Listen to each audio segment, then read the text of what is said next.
Good afternoon. Thank you for taking time to join us today. I'm Cedar Rapids Mayor Brad Hart.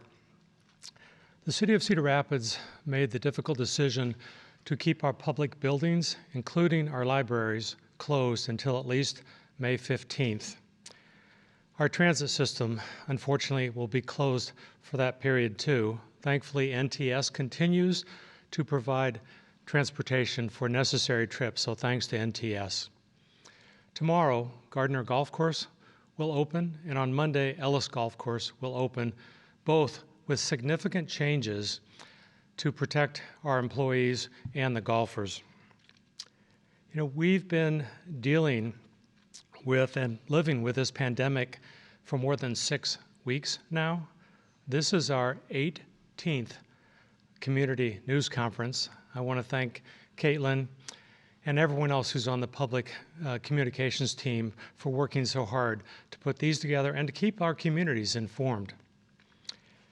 In some ways, it feels like it's been more than 6 weeks since we began this fight.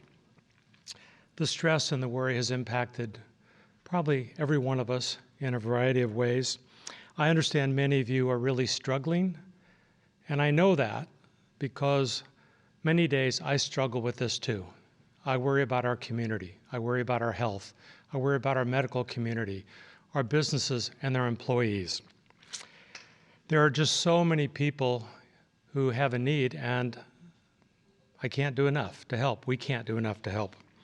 And I know that many of you are dealing with really serious and complex issues in your lives, and I feel for you. This isolation is hard. It's hard to be separated from our friends and from our extended family. Thinking about all the what-ifs can be stressful too. And my point of mentioning all that is that this is difficult for everyone. And so maybe it's time for us to extend some grace to those around us and even to ourselves. There are so many people who are doing everything they can to help. Please continue to do all you can to keep our community strong by staying home whenever you can, practicing social distancing, wearing a mask when you're out in public, and wash your hands frequently.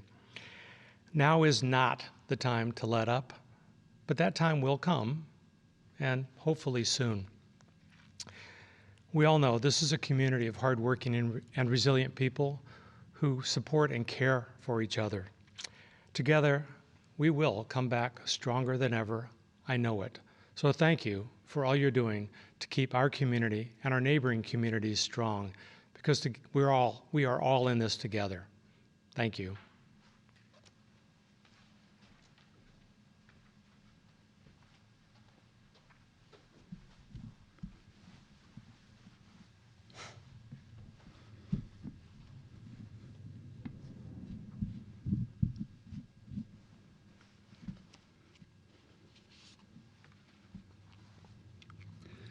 Good afternoon. I'm Joel Miller, your Linn County Auditor and Commissioner of Elections. The Linn County Auditor's Office is working with state and local officials to provide for a safe and secure June 2nd primary election. For example, recently I signed a mutual aid agreement with the Johnson County Auditor, pledging that we would assist each other should our personnel or operations be affected by COVID-19. The best thing you can do is vote from home.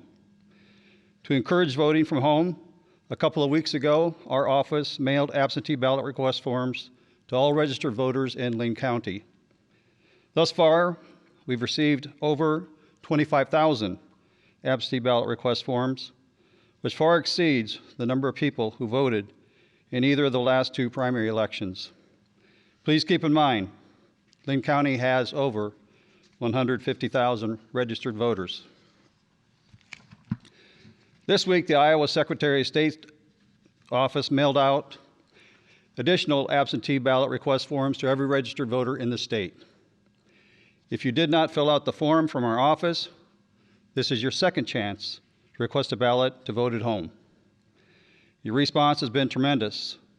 As of today, we've mailed out over 15,000 absentee ballots, and over 3,200 voted absentee ballots have been returned to us. Please be patient with us. We've hired additional ballot processors. We will continue to process the requests as they are received. Election Day is still more than 4 days away. We have assembled a team of 24 Democratic and Republican citizens who will jointly review and count the absentee ballots starting on June 1st. If you prefer to vote early and in person, the Linn County Auditor's Office will also be offering curbside drive-through voting to all voters near the Linn County Public Service Center. Curbside voters may go to 823 3rd Street Southwest from 8 a.m. to 5 p.m. Monday through Friday, and on Saturday, May 30th. We'll be closed on Memorial Day. Finally, voters may still choose to vote on Election Day, June 2nd. Please note that we are combining our 86 precincts into 19 physical voting locations.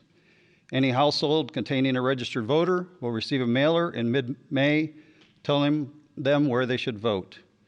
In addition, voters may go to our website to find their temporarily combined voting location. We are aware that election officials in other states are falling ill after working the polls. To protect our workers, we will provide masks and other items as approved by Linn County Public Health. We'd ask that the public take healthy steps if they choose to vote in person on Election Day. Finally, I'd like to give the answers to a few common questions. Any voter may vote in the primary election. If you request a ballot, you must mark on the request form whether you want a Democratic or Republican primary ballot. You must remain a member of the party you select through June 2nd. On June 3rd, you can change your party preference if you so desire by going to the State of Iowa's online voter registration portal or by filling out a form you can find on our website and mailing it to us. Next, please note that you only need to fill out one absentee ballot request form. Regardless of how many you fill out, you will only be issued one ballot. Our goal is to keep our election workers and the public safe while completing a fair and verifiable election. Remember, you count and your vote will count no matter how you vote, whether by mail at home, at our drive-through voting station, or at the polls. I encourage you to stay safe and request a ballot by mail. Vote at home. Thank you.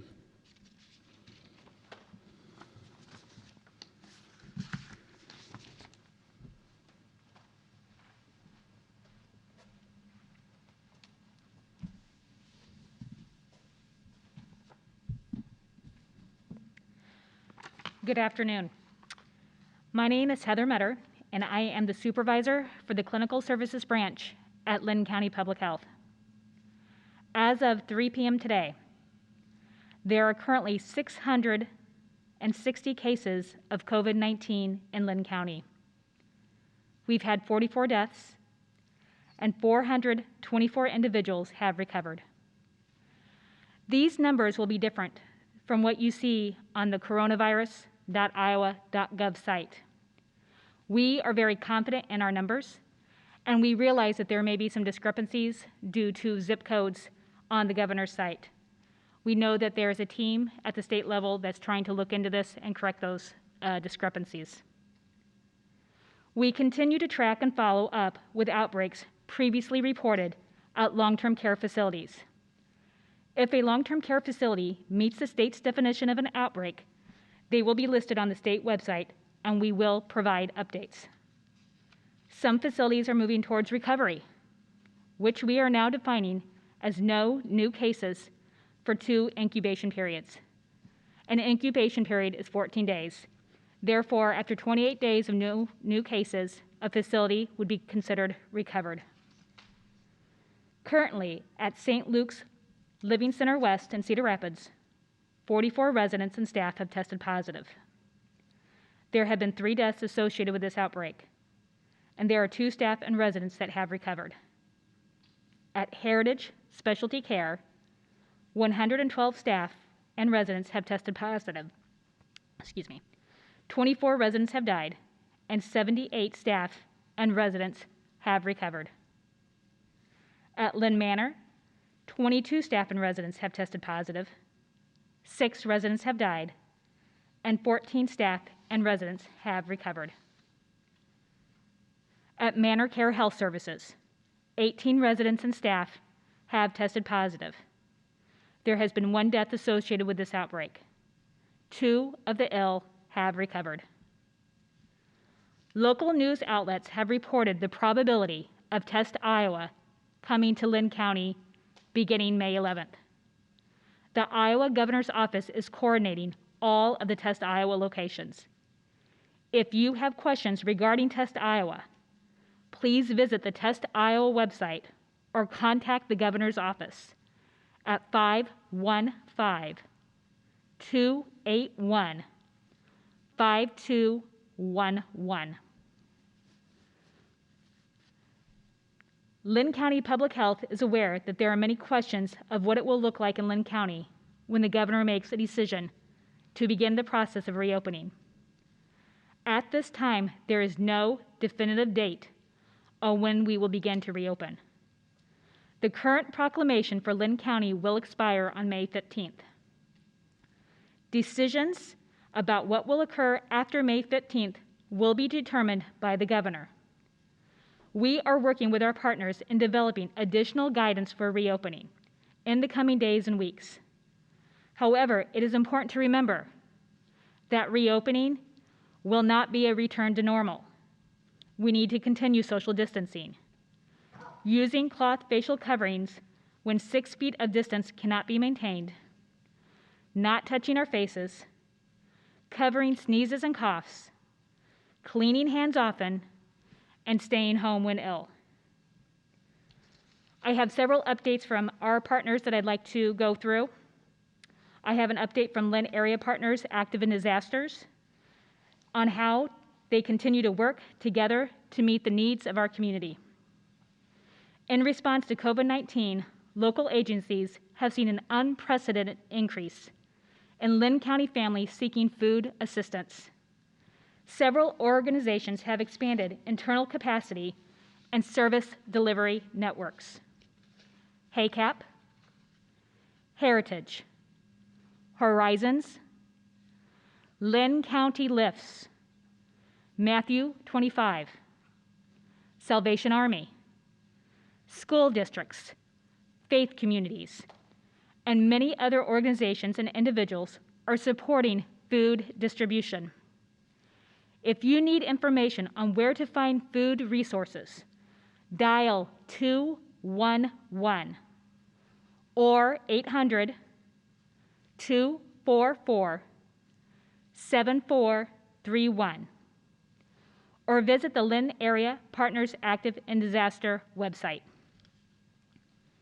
If you have not previously been in a situation of needing food assistance, but do now, you are not alone. This event has triggered many families to seek food assistance. To apply for the Supplemental Nutrition Assistance Program, SNAP, call the SNAP hotline at 1-855-944-3663 or go online at oasis.iowa.gov. Double Up food bucks may still be available as well. Agencies that participate in the Double Up food bucks include First Avenue Fairway in Cedar Rapids, the Marion Fairway, or New Pioneer Co-op. For more information on participating in Double Up food bucks, visit the Iowa Healthy Estate Initiative website. We are extremely grateful for volunteers stepping forward to assist with food packing, donation, and delivery efforts. If you want to help, there is a food drive this weekend at Lyndale Mall. United Way of East Central Iowa, in partnership with Hy-Vee, the City of Cedar Rapids, HACAP, and Horizons, will be collecting food for older adults in our community. In addition to food, they will also be accepting donations of cloth masks for the City of Cedar Rapids Cloth Mask Project. Please visit uweci.org/events for more information on what food is being collected. Many individuals in our community depend on resources in languages other than English. Multilingual resources, including print and videos, are listed on the Linn Area Partners Active in Disaster website. Linn County Public Health is also working on additional resources, which will be added on an ongoing basis.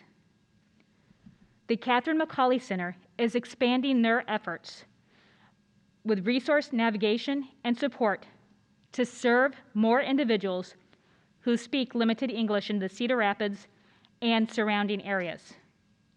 For help, call Catherine McCauley Center at 319-731-0445 to be connected with a case manager. An interpreter will be available to assist with questions or concerns in the caller's native language. Catherine McCauley Center is able to support community organizations to serve clients who do not speak English as their primary language. These organizations contact Catherine McCauley if you need more information. Thank you.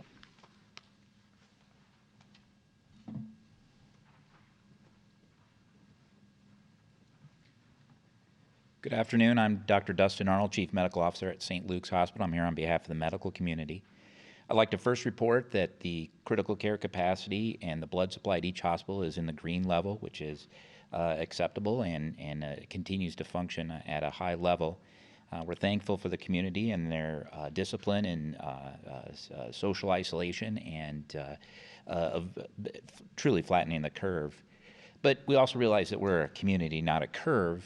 And with the governor's proclamation last week that we would restart elective surgeries, the community, medical community has been meeting during the week, and that is the two hospitals, PCI, Linn County Anesthesia, as well as the Surgery Center of Cedar Rapids, and have worked out a plan to return to elective surgeries over 4 phases that will take several weeks to a month to complete. But it's not locked in because we're going to make this decision based upon our guiding principles of protecting our healthcare workers, our patients and staff, minimizing transmission of the contagion, and preventing morbidity and mortality, as well as preserving a functioning healthcare system. So this will be continually reassessed, and I know we're all anxious to get back to work and get some degree of normalcy back in our lives. Thank you.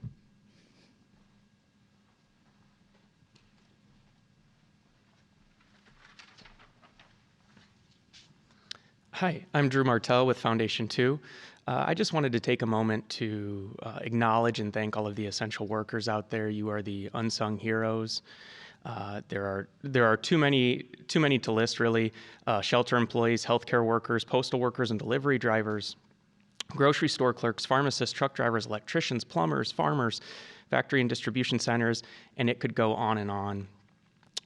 You are more than just a cog in our economic machine, but the work you do has been critical for the rest of us to be able to stay at home, and we recognize that, and we are so appreciative of that.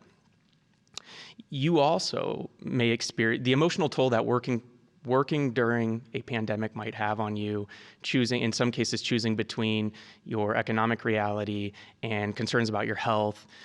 It is important to us that if you need support, that you reach out. You can always call the crisis line or the Your Life Iowa number. Those numbers are 319-362-2174 or 855-581-8111. You deserve so much more than just words of sympathy and appreciation. You deserve long-term resource commitment, and employers should look at ways that they can support you in your mental health. Some employers have expanded access to counseling services or purchased access to counseling services to support employees who are deemed essential during this very difficult time. Again, we are so grateful for the work you do, and we know there are many, many of you out there who will never get the recognition that you deserve, and also that a lot of you didn't choose to be essential. But we are thankful for you, and we recognize you. Thank you.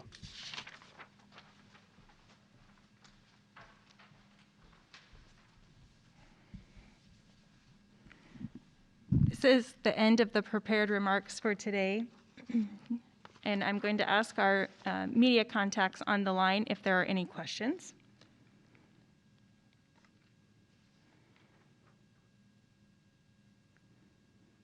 I'm going to give one more minute for questions. Looks like no questions from Travis at Channel 7. Thank you. Any other questions for our speakers today? Okay. Go ahead. Can you hear me? Yes. So I have questions as well. I can ask them. Sure, go ahead. Go ahead, Travis. This is for Heather. Heather, we've received some concerns about how some of the long-term care facilities are handling the sanitation to stop the spread of the virus. I'm just curious as to how these facilities are working with the county. How is that relationship? How often are you actually checking to make sure that they are taking the proper procedures? And have you heard any concerns about this? So Travis, I just want to make sure I heard all of your question. You're asking how we work with the long-term care facilities to make sure that they're following proper procedures. Is that correct? How's the relationship? Are they working well with you? Are they working? Okay, so our long-term care facilities working well with us. Thank you for that question, Travis, and for clarifying that. So yes, I think the long-term care facilities have been wonderful to work with, and I do think we have a very good relationship. We are asking them to fill out a survey every day to tell us what their needs are, to look at how many individuals are sick, be it staff or residents. We are also asking them about their PPE needs, their personal protective equipment. So we are asking them to do that. And then when we see things, we are reaching out to them. And so far, they've been very welcoming of any advice, any guidance that we can give. They are following up with that. We speak to them on a daily basis. And we just stress to them that there's nothing punitive about our conversations. Our conversations are there to help them, the staff, and to help the residents. That is our primary concern. We want the residents and the staff to be taken care of. And so that communication's been very open, it's been very honest, and it's been very good. However, I can only speak for what we're doing with Linn County care facilities. I cannot speak for what's happening anywhere else in the state. Does that answer your question, Travis? This was Brian Tabbitt. Oh, I'm sorry. Yes. Brian, I'm sorry. I thought it was Travis. So does that help to answer your question, Brian? Yes. Okay, wonderful. Yes. Thank you so much, Brian.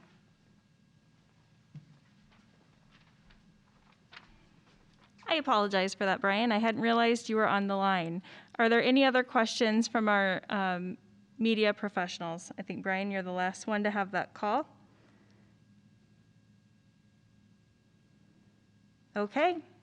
Hearing none, that does conclude our press conference for today. Our next press conference is scheduled for Monday, May 4th. I just want to have a quick reminder that we do have a virtual town hall scheduled for tomorrow, focusing on personal finance, employment, and legal aid. We'll have speakers from HACAP, Horizons, Iowa Legal Aid, and Iowa Workforce Development that can answer questions regarding that topic. You can find additional details on the Linn County Public Health COVID-19 webpage and our social media channels. In summary, I would just like to briefly repeat the Linn County metrics to date that Heather stated. Linn County has 660 cases, 44 deaths, and 424 that have recovered. Please continue to practice physical distancing, staying home when you're sick, and washing your hands often. Thank you.